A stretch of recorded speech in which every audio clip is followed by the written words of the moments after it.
Yo, there's a boy. Full man, a man who until his impeachment last year served as the Deputy President of the Republic of Kenya. But since then, he's gone on an onslaught against his former boss, President William Ruto, and some of the Kenya Kwanza policies. We want to gauge his mind on the current political landscape, and his vision for Kenya in terms of his political future and whatnot. So much to talk about. Regarding Gachagua, once again, thank you so much for your time and welcoming us to your abode. Thank you, Rogers. Once more, welcome. And I take this opportunity to thank KTN for granting me this interview to talk to the people of Kenya. And from the onset, let me send my condolences for the loss of Njoroge Maura, a very renowned journalist. When KTN came into being in 1991, I don't know whether you were born. Let's not go there. Maura was very, very, very instrumental, and we admired him a lot. So I want to send my condolences to his family, to the KTN family, and to everybody. Otherwise, I want to say welcome, and I'm looking forward to a good conversation. Asante, let's get right to it. And of course, we'll start with the very recent developments. You were recently in Meru. As a matter of fact, just yesterday, you launched fresh accusations against President William Ruto, alleging that he's orchestrating a plan to remove Chief Justice Martha Koome from office. Can you substantiate these claims? The claims that the purge in the Supreme Court, in the judiciary, is politically motivated? Yes, it is. I was Deputy President and Principal Assistant to President William Ruto, and I'm privy to many things. I also have a responsibility as a leader in this country to let the people of Kenya know what is happening. President William Ruto schemed a long time ago to remove Justice Martha Koome as Chief Justice and President of the Supreme Court because of refusing to be compromised. And he shared this with you? He shared with me, and many times he even quoted me that a daughter from the mountain is being problematic, and accused me of being unable to manage Martha Koome to do things the way the president wants. And I told him it's not possible. I had many discussions with Martha Koome, and she's a stricter to the rule of law and constitutionalism. She's a very respectable judge, very qualified, and she got that job through merit. And I was against it. And I think the matter was put on hold until I was hounded out of office. And the matter now has been put in top gear, not just to remove Martha Koome as a Chief Justice and President of the Supreme Court, but to remove the entire bench of the Supreme Court. And I must tell the people of Kenya that we must be very careful, because the president wants and pronounced himself before me many times that as president he needs to manage the electoral cycle from the IBC all the way to the Supreme Court.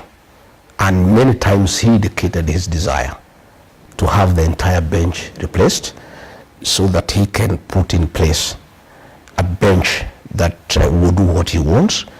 And that is very dangerous for the country, because if he puts a bench that he wants to manage the conflict, if any, after the elections, the people of Kenya will not accept it. And what is happening is very simple. The president has the numbers in the Judicial Service Commission. So any proceedings against Justice Martha Koome and the 7 judges and the other 6 judges will just be a kangaroo court. It will just be like what happened to me in the Senate and the National Assembly. It will be predetermined. The president will thereafter set up a tribunal himself, and he will determine the outcome. So what we are looking at, I'm not just defending Justice Martha Koome. It's the entire bench of the Supreme Court. These are judges of impeccable credentials. These are judges with proven track record. These are judges who have made monumental decisions in accordance with the rule of law and the Constitution for the benefit of the Republic. And if The president has his way. Okay. Bulldozes through the Judicial Service Commission, where he has the numbers. These judges will not get any justice. It will be a kangaroo type of thing. And then they'll give a recommendation to the president to set up a tribunal to try them. And the outcome is predetermined. So I need to ask the international community to keep a very close eye on this country, because if the president succeeds in putting his bench at the Supreme Court, he will have completed the state capture. Already as we speak, he has captured Parliament, both Senate and the National Assembly. He has captured the opposition. The only remaining line of defense for the people of Kenya is the judiciary. So if he succeeds, as he has planned, it means that the president has really captured the entire country, all the arms of government, and he'll do whatever he wants. And that level of impunity is dangerous for our democracy, our constitutionalism, and the rule of law. And we must speak out, and it should not be allowed to happen. Okay, allow me to interject, because not too long ago, and some people may call you bluff for this, you were critical of the judiciary, which you so speak highly of currently, questioning its independence, whether there are overtures from the executive and whatnot. So why should Kenyans believe that this is I've never had a blanket condemnation of the judiciary. I have spoken about individual cases, which is normal, and that is why when the Constitution allows appeals mechanism, so that if you are dissatisfied with a decision by the High Court, you can go to the Court of Appeal. If you are dissatisfied, you can go to the Supreme Court, because judges are human beings. They cannot be perfect 100%. Okay. But you cannot remove the entire bench of the Supreme Court. And you see what will happen is that the president will manage the appointment of the new judges through the JJC, because they are the ones who will interview and recommend for appointment. So what will happen is that if this is allowed to happen, one, is very dangerous for the country. Okay. You cannot have a vacuum where there is no Supreme Court, where an entire bench has been sent home as we process the tribunal mechanism. Again, the danger is there, because he has pronounced himself, and I have told you, he did it in my presence, that we must have a Supreme Court that we control. In fact, he told me, once you are president, it is very irresponsible for you to lose an election. Okay. You must control the election from IBC all the way to the Supreme Court. And the president is determined, and I know him. And this was a private conversation. Oh, yeah. Okay. But I must tell the people of Kenya, because in fact, initially I thought it's a joke. I never imagined that any president anywhere in the world would ever want to disband an entire bench of the Supreme Court. I mean, it would cause, one, a vacuum that is unacceptable, a constitutional crisis that a country can stay without a Supreme Court for a certain time. Okay. And it's a very dangerous thing, and we must not allow it to happen. Then tell me this, Bwana Rigiji, if I can call you that. Allow me to quote you verbatim, because while in Meru, you said this: "We are telling you, if you dare plan to chase Martha Koome, stay in Nairobi and do not step in Meru again." That's just a quote from your statements, and to some people this is a threat. This is incitement No, it isn't. of the many people against the head of state. It is not a threat, it's not incitement. It's just a statement of fact. Many times I have offered free advice to the president. And when I was in office, I told him not to touch the mountain. I told him not to interfere with the mountain politics. I told him not to attempt to divide Mount Kenya East and West. He disregarded me, called me primitive, called me retrogressive, called me tribal, called me all manner of names. Today, it has come to pass, he has lost the mountain completely. He is traveling on the tails of Honorable Raila Odinga to sustain his government, to keep it in power. All I was doing when I was in Meru, I was not in any way threatening the president. I was just telling him a statement of fact. 90% of the people of Meru are through with him. The remaining 10%, if he goes ahead to remove Martha Koome as Chief Justice, and president of the Supreme Court, he will lose the other 10%. So I was telling him, there is no need for you to come to Meru anymore because people, they will not be hostile, they'll be cold and indifferent. So what happens if other leaders actually tell you, regarding Gachagua, you can't step in our region? I'm not saying I didn't, I just gave him advice. I said, I did not even say he shouldn't. I said, if you remove Mother Kome. Yeah. You know, I'm not saying he has not removed her. I said, Mr. President, you are planning with your deputy, the Mr. Yesa, because they are working together.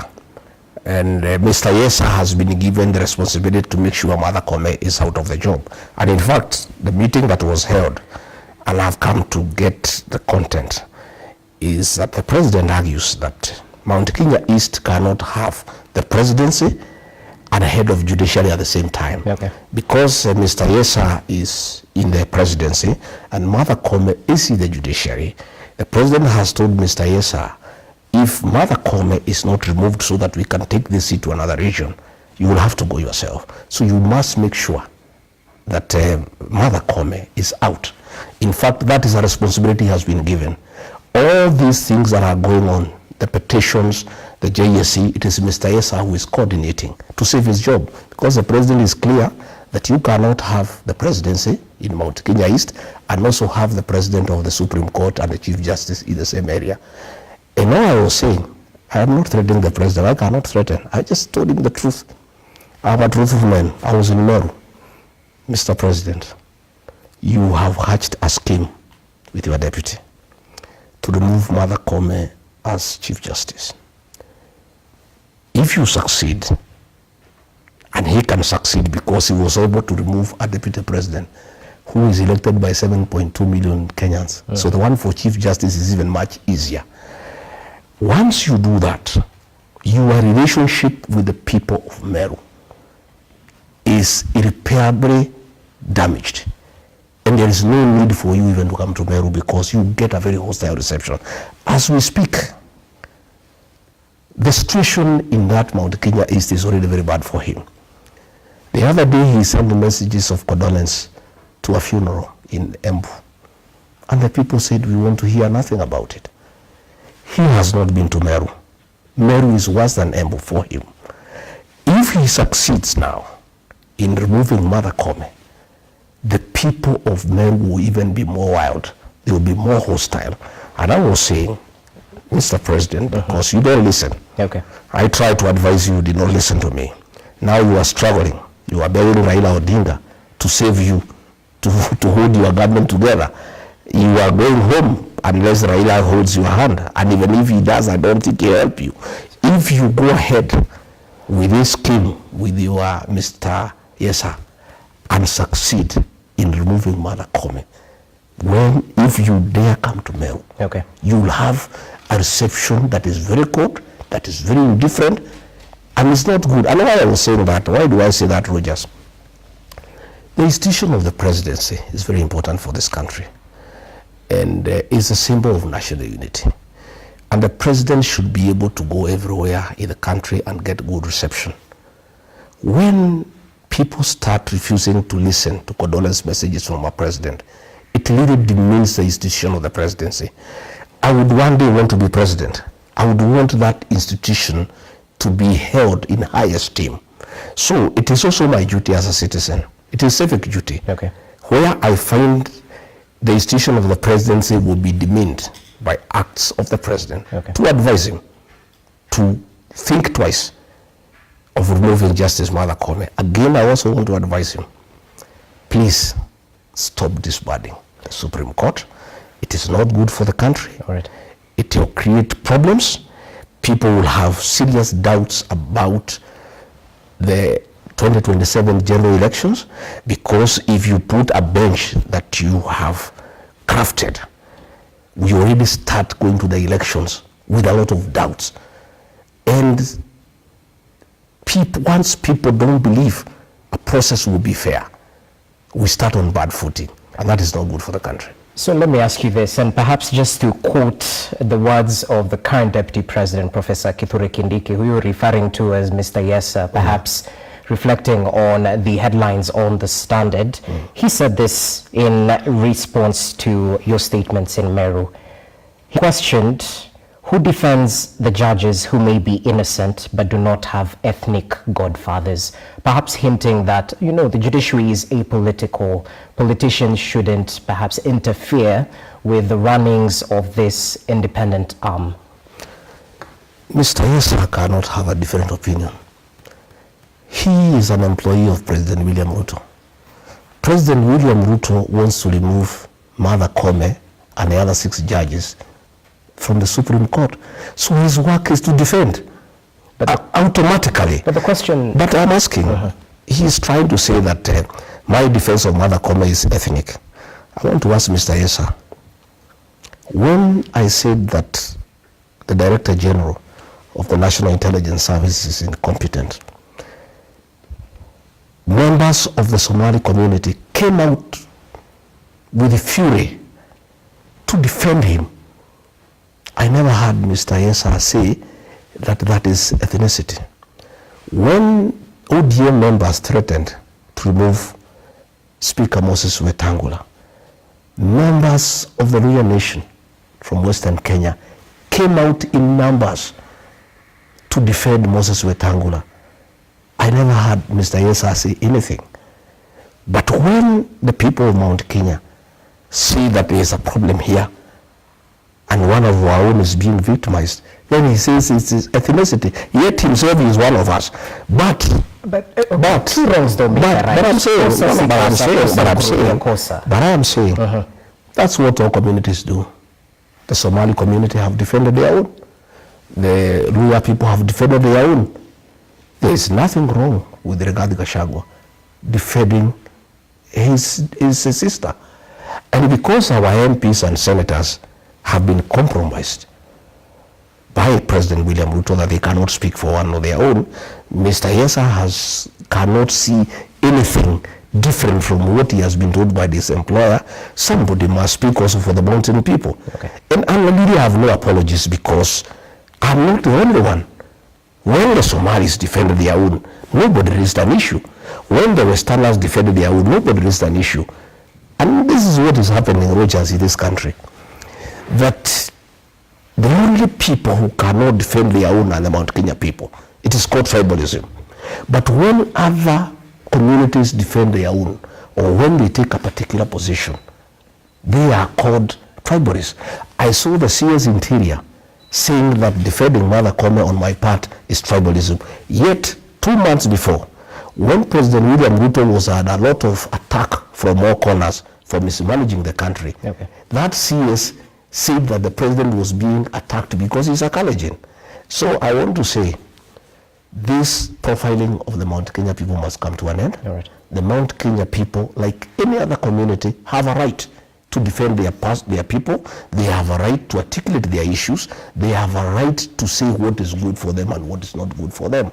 And I want to ask the Mount Kenya people not to be apologetic about who they are. None of us made an application to go to be born where we were, where we were born. That is God's decision. And we must be allowed as a people to have our own identity and to articulate our issues like all other communities do. So tell me this, and perhaps it's interrelated. What's the progress of your impeachment case in the corridors of justice? And equally, do you foresee an instance where you'll appeal all the way to the Supreme Court? I don't know. My lawyers will deal with it. Okay. By the way, I'm reading this both about the impeachment and those matters in court. Is there any progress on that case? Yeah, we did file an appeal in the Court of Appeal. Yeah. Because we were not satisfied with the bench, the 3-judge bench that was constituted by the Deputy Chief Justice, because the Constitution says she doesn't have such powers. But the judges ruled that they should go ahead, and we did appeal to the Court of Appeal.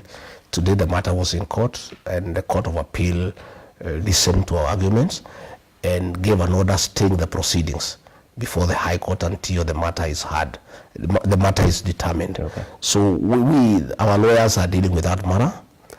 That's our lawyers. I am myself on another assignment, a very important assignment of crafting a new political strategy and joining the other people of Kenya to work out a mechanism of how to get this country back on track, how to make sure that we bring in a new government that will observe the rule of law, a government that will not abduct and kill our children, a government that will not make corruption the official government policy, a government that will listen to the people and that will not just be doing things with impunity. That, to me, is my focus. Whether I am cleared of the impeachment tag or not, it's neither here nor there. So what do you tell those people who smell a rat in your defense of Chief Justice Martha Koome, that perhaps you're foreseeing such a scenario where the Supreme Court, this very same judges, might be dispensing of your case? I don't think Martha Koome sat in the High Court where I don't think I got justice. She didn't sit there. Okay. It's other judges who sat there. And I don't know whether the matter will ever get to the Supreme Court or not. But I've told you that matter to me is a very small matter. Okay.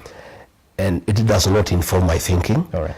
And I am just concerned about this country, that it is irresponsible to allow the president to disbar the Supreme Court. It's not good for the country.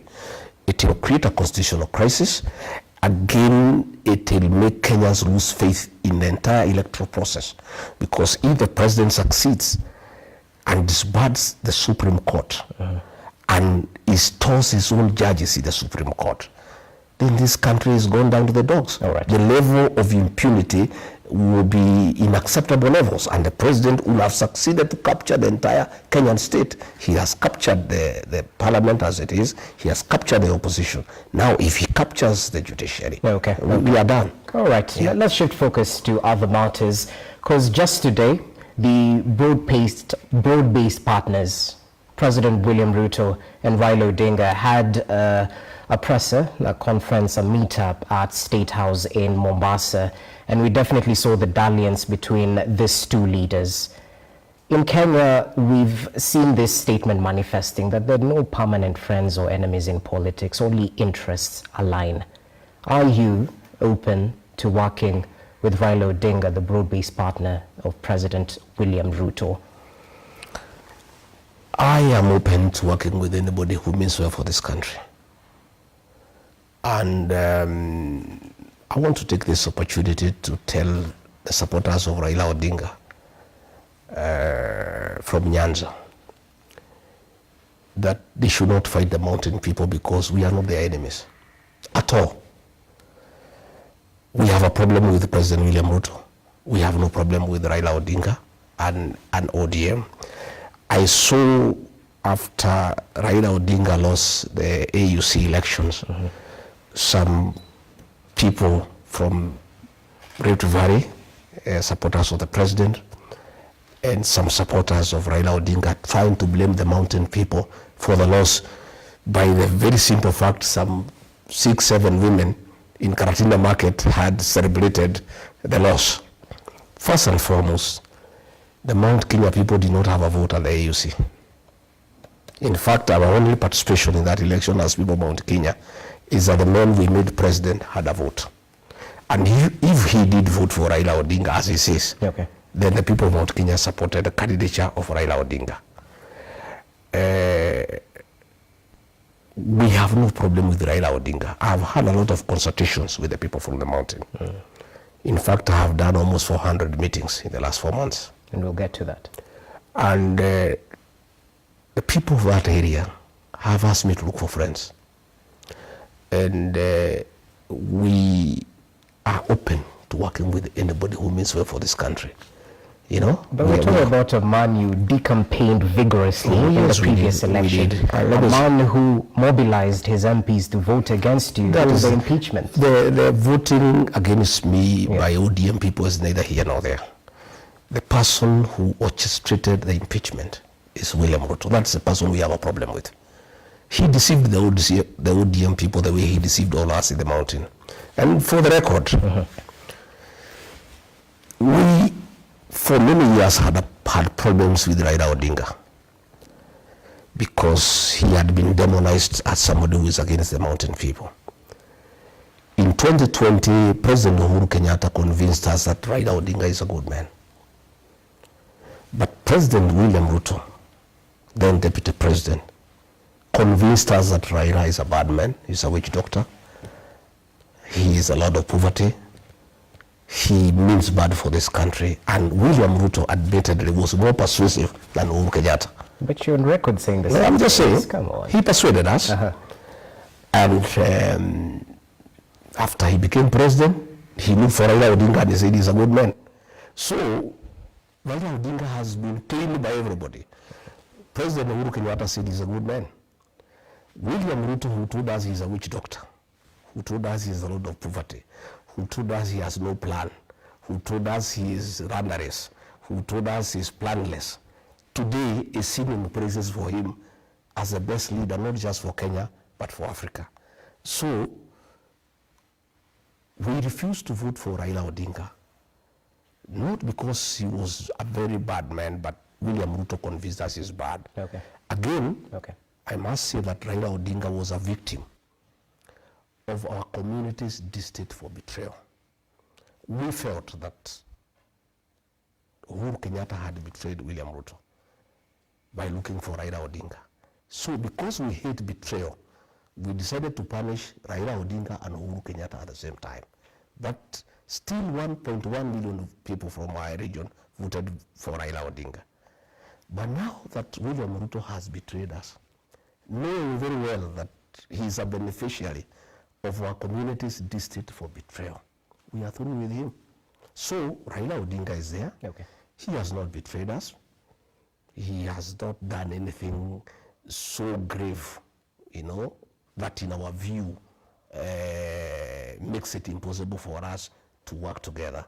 But I have heard him say that he's going to consult very widely and he'll say the way forward. If he wants to be president, he can talk to us. We don't have a problem. And I also want to tell Raila Odinga and his supporters, I know I am not qualified to advise him, but from my working with President William Ruto, myself and my community, let them be very careful. I have heard them promise him to be Prime Minister. That is a lie, it's conmanship. There is no such position available in this country because it's not there in the Constitution. For you to create the position of Prime Minister, it means you have to change the structure of government. You would have to go for a referendum. Yes. Today, if there is a referendum, it will be a referendum against the leadership of President William Ruto. And you will lose in the morning. So that position of Prime Minister is not available. So who's playing who? No, William Ruto is playing Raila Odinga. Let me tell you. There is no such position. So it's just a con. Number two, I think to be fair to Raila Odinga, I think he has risen above that position of Prime Minister. The man has wanted to be president 5 times. He now wanted to be the chairman of the African Union Commission. I think taking him back to the position of Prime Minister is a bit demeaning. In my view, the former Prime Minister has 2 options, in my view. I cannot advise him. I cannot pretend I have the capacity to advise him.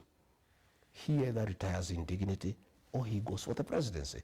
Because there's no way you can ask for the presidency for 5 times and then you demean yourself, you want to become a Prime Minister. No. I think that will be very, very demeaning.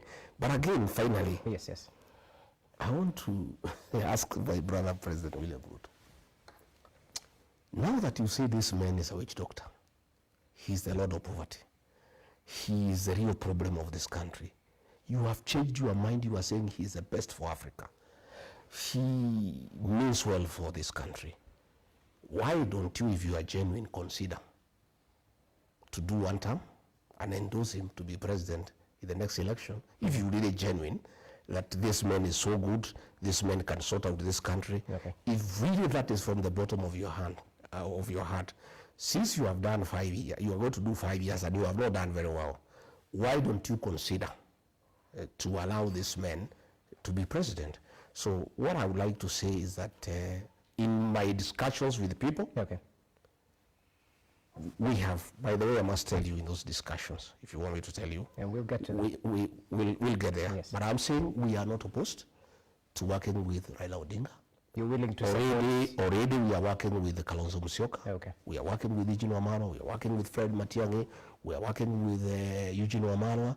We are working with all like-minded Kenyans.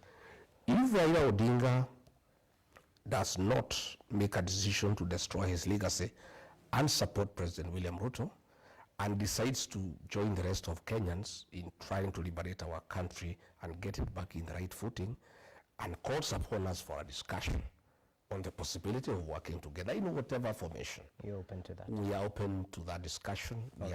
We are not selfish people. Okay. By the way, myself and my community are on record having supported somebody else. William Ruto, he's not one of us. Today he's calling us tribalists, despite the fact that we supported him, knowing very well he's not one of us. Okay. And because we are not tribal, we supported him, and he became president. We also are amiable and ready, if need be, to support another person, maybe it Raila Odinga, maybe it Kalonzo, maybe Wamalwa. We can support anybody, and whoever we decide to support. And take it from me today, and you'll ask me 2 years from now. Whoever we decide to support, we have two options. We can have our own candidate from the mountain, and we are good. If we decide for whatever reason that it's better to support somebody else, whoever we decide to support, that will be the next president of the Republic of Kenya. Okay, time will tell. You said you're open to working with like-minded individuals. Yes. Yeah. Have you had a meeting with former President Uhuru Kenyatta? Did you bury the hatchet? Because there's some who still point fingers at you, blaming you for the push and pull after the current Kenya Kwanza administration came to office, that perhaps the raid at his farm might have been orchestrated by Gachagua. Have you had a meeting with the former head of state ever since you were impeached? You know, Uhuru Kenyatta is my elder brother. I was his PA, and he's our leader as a community. Okay. It is inappropriate for me to discuss him in public because I'm a junior elder in the community, he's a senior elder, and discussions of elders in our community is a preserve of that community. We're just asking if you met him. Come on. You're a truthful man. What I'm saying Yeah. is that Uhuru Kenyatta is our brother, our son, and our leader. And he's retired, and we respect his status and his retirement. But when we need advice from him as a community, it's always available. So let me rephrase the question. What do you tell those who see former President Uhuru Kenyatta's hand in the appointment of Uhuru's men, as they're commonly referred to? Some of the CSs we saw recently appointed, Mutahi Kagwe, Liki Nyanjui. There's no problem whether Uhuru had a hand or no hand. It, to me, is irrelevant. And he's a Kenyan. If he proposes some people to be appointed and they are appointed, so be it. What is important for us, especially for the mountain, is that those appointments amounted to nothing, because they were meant to pacify the region that is very unhappy with the President William Ruto for deceiving them, for mismanaging the economy, and for destroying leaders in the region. And immediately they were appointed, there was a saying among our people, that even if you revive Mwai Kibaki, Jomo Kenyatta, and Dedan Kimathi, nothing would change. So we are really not bothered. Let them go and work. They have been given a job to do. Let them go and do the job that were given to do. We wish them well. If they can make a change and people of Kenya are better off than they were before they were appointed, we appreciate. They are our sons. Right. And we don't have a problem with that. Okay. Yeah. Why the delay in forming your political party? Because going by your own timelines, we were supposed to have that launch early this year. It was pushed, and now we expect that launch in May. Are you having challenges in registering? No challenges at all. Yeah. I had You know, when I left office, the people of my region felt that we needed to consult on the way forward, because as a community we felt very bad. The community felt totally misused by President William Ruto. They felt deceived, and we needed to consult extensively. And as their leader, they asked me to do that consultation.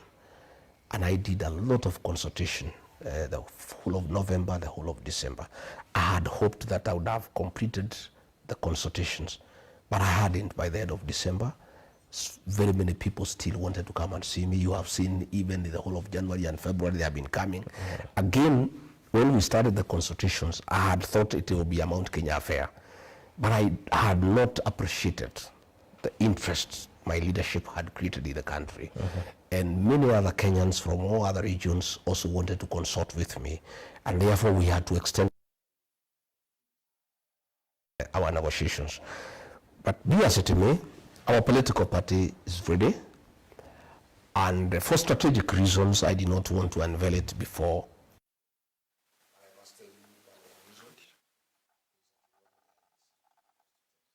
Right. Because quite a number of our senators and members of parliament want to resign from UDA and join our new party and go for by-elections. So we thought, my people thought that for us to get the right momentum, it's better for us to launch the party when IBC is in place. I want to give that reason now, because I've got quite a number of people who are through with UDA. They don't want anything to do with UDA. Just from the mountain? Especially from the mountain, because the whole mountain has moved from UDA. By the way, UDA now is a shell. UDA was Rigiji at the mountain.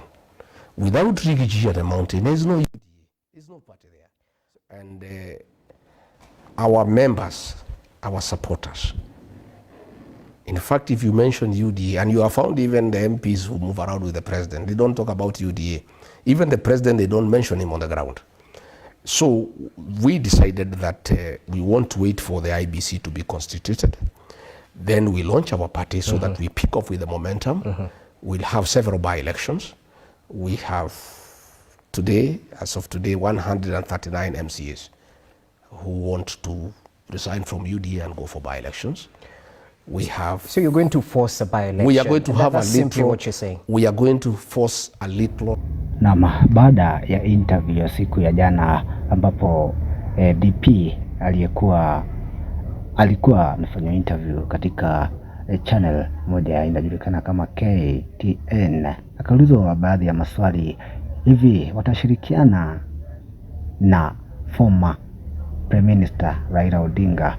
Hili swali bado anakalijibu mwafaka kabisa kama unavyosikia pale hivi, ila watu wameachia maoni. Je, 2027 masaibu itakuwa vipi?